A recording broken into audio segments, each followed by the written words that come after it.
اتق المحارم تکن اعبد الناس، حدیث شریف میں اتق المحارم تکن اعبد الناس، کہ تو حرام سے بچ جا پھر تو خدا کا سب سے بڑا عبادت گزار ہے، کیونکہ حرام سے بچنے کے لیے ایمان کی طاقت چاہیے۔ تو اس محنت میں یہ ملحوظ ہے کہ ہمارے ایمان میں اتنی طاقت آئے کہ جو ہمیں اللہ کے فرضوں پر، اس کے حکموں پر کھڑا کرے، اس کے حرام سے بچائے، اور اس کے دین کے نام پر جب کوئی تقاضا آئے تو تیار ہو جانا۔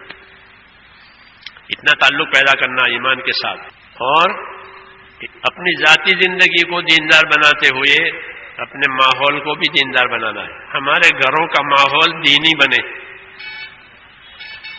ہمارے گھروں کا ماحول دینی بنے۔ گھر میں کوئی چیز ہوگی تو کسی کو دے سکتے ہیں۔ پڑوسی نے کہا کہ میرے گھر مہمان آئے ہیں، آپ کے گھر میں اچار ہے؟ کہ ہاں لے جائیے۔ میرے گھر مہمان آئے ہیں، ٹھنڈا پانی ہے؟ ہاں لے جائیے۔ گھر میں چیز ہوتی ہے تو آسانی سے دی جاتی ہے، وہ گھر میں ہی نہیں ہے تو کس کو دیں گے؟ تو مسلمان کے گھر میں دین نہیں ہے تو کس کو دے گا؟ تو جس طرح مسجد میں دینداری نظر آوے کہ گھروں کی دینداری، کسی زمانے میں ایسا ہوتا تھا کہ ہر مسلمان کے گھر میں ایک جگہ ہوتی تھی عبادت کی، اس کا نام گھر کی مسجد، مسجد بیت، اس کا نام تھی گھر کی مسجد۔ کبھی صحابی حضور کے پاس آتا تھا، یا رسول اللہ میں نے ایک گھر بنایا ہے چھوٹا موٹا، میرا جی چاہتا ہے کہ میرے گھر آویں، 2 رکعت نماز پڑھ دیں، کہ اچھی بات ہے میں کل پہنچ جاؤں گا۔ پھر دوسرے دن تشریف لے جاتے کہ ہاں بھائی کہاں نماز پڑھوں؟ کہ جی اس کونے میں۔ تو کونے میں حضور نے 2 رکعت نماز پڑھی، محلے کے ساتھی آئے ملے، اب جس جگہ آپ نے نماز پڑھی وہ گھر کی مسجد ہو گئی۔ یہ عام مسلمانوں کے گھروں میں تھا، جیسے آج بہت سی غیر ضروری چیزیں ہمارے گھروں میں گھس گئی ہے، ایسے وہ ایک ضروری چیز گھر کی مسجد، اس کو مسجد بیت کہتے ہیں، گھر کی مسجد۔ اس میں گھر کی عورتیں عبادت کرتی تھی، گھر کے مرد نوافل وغیرہ دوسری عبادتیں کرتے تھے، نماز باجماعت مرد تو مسجد میں پڑھتے تھے، یہ گھر کی مسجد ہو گئی۔ جب رمضان کا مہینہ آتا تو مرد اعتکاف کرتا تھا محلے کی مسجد میں، اور اس کی بیوی اعتکاف کرتی تھی گھر کی مسجد میں۔ ہمارے فقہا فقہ کی کتابوں میں لکھتے ہیں، تمام فقہ کی کتابوں میں لکھا ہوا ہے، یہ علماء بیٹھے ہوئے ہیں، وَالْمَرْأَةُ تَعْتَكِفُ فِي مَسْجِدِ بَيْتِهَا، یہ لکھا ہوا ہے کہ عورت اپنے گھر کی مسجد میں اعتکاف کیا کرے۔ کیوں کہ ہر مسلمان کے گھر میں چولہا ہے، مسجد بھی ہے، جیسا چولہا ہے ایسے گھر کی مسجد، تو یہ سب کے گھروں میں ہوتی تھی۔ اس لیے فقہاء نے عموم سے یہ لکھا کہ وَالْمَرْأَةُ تَعْتَكِفُ فِي مَسْجِدِ بَيْتِهَا، کہ عورت اپنے گھر کی مسجد میں رمضان کے آخری عشرے کا اعتکاف کرے۔ یہ سنت تھی، حضور صلی اللہ علیہ وسلم کی وفات کے بعد ازواج مطہرات گھر میں اعتکاف کرتی تھی رمضان کا اپنے گھروں میں۔ تو گھروں کا دین ہے، یہ گھروں کا دین، اس سے اولاد جو ہے دیندار بنتی تھی، کیونکہ گھر میں دین ہے، گھر میں نماز ہے، گھر میں سلام کر کے آتے ہیں، سلام کر کے جاتے ہیں، سنت ہے گھر میں سلام کر کے داخل ہو، اپنے بیوی بچوں کو سلام کرو، تو تمہاری بیوی بچوں میں اور تمہارے محبت پیدا ہوگی سلام کی وجہ سے۔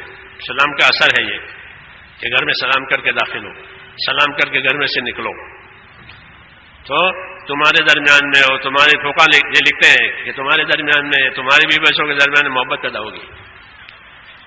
سلام کی سنت، کہ سلام کی سنت کا ثواب ملے گا، اور سلام کی سنت گھر میں ادا ہوئی ہے تو گھر میں برکت ہوگی۔ یہ گھروں کا دین، گھروں میں اپنے بچوں کو تعلیم دیتے تھے، قرآن کی حدیث کی تعلیم گھروں میں دی جاتی تھی۔ حضور صلی اللہ علیہ وسلم کی بیویوں کا حکم تھا اپنے گھروں میں رہو، تو گھروں میں رہ کر کے جو حکم آتے تھے، جو وحی آتی تھی، وہ اس کو یاد کرتے تھے، یاد کرائی جاتی تھی، پوچھنے والوں کو مسائل کا جواب دیتی تھی.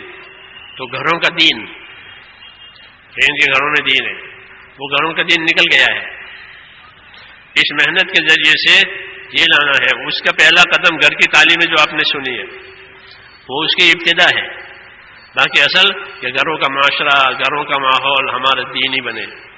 ہاں، جن گھروں میں اللہ کی عبادت ہوتی ہے، قرآن شریف کی تلاوت ہوتی ہے، اللہ کا ذکر ہوتا ہے، تو آسمان والے ان گھروں کو ایسے چمکدار دیکھتے ہیں جیسے زمین والے ستاروں کو چمکدار دیکھتے ہیں.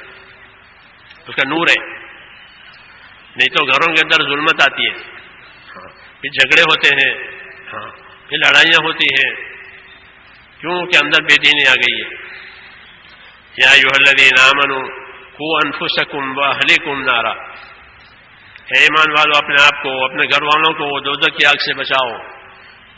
یہ حکم ہے، اپنے آپ کو، اپنے گھر والوں کو دوزخ کی آگ سے بچاؤ. کہ دوزخ کی آگ سے کیسے بچائیں گے؟ حضرت علی آیت کی تفسیر کرتے ہیں، اے علمہم الدین، کہ ان کو دین سکھاؤ، گھر والوں کو دین سکھاؤ، خود بھی دین سیکھو، گھر والوں کو دین سکھاؤ.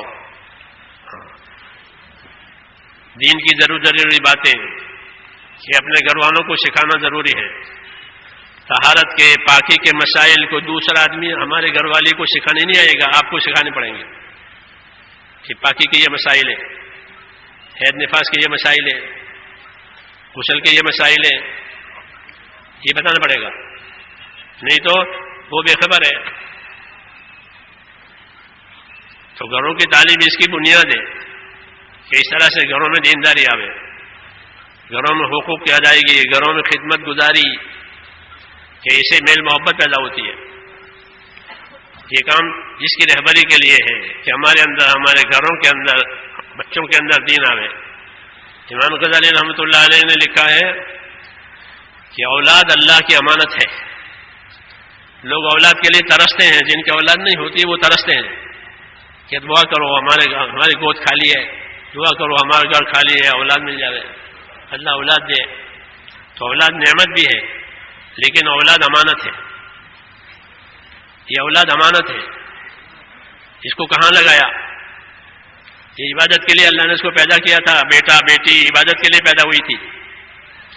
کیوں کہ وما خلقت الجن والانس الا لیعبدون، میں نے جن اور انس کو عبادت کے لیے پیدا کیا ہے.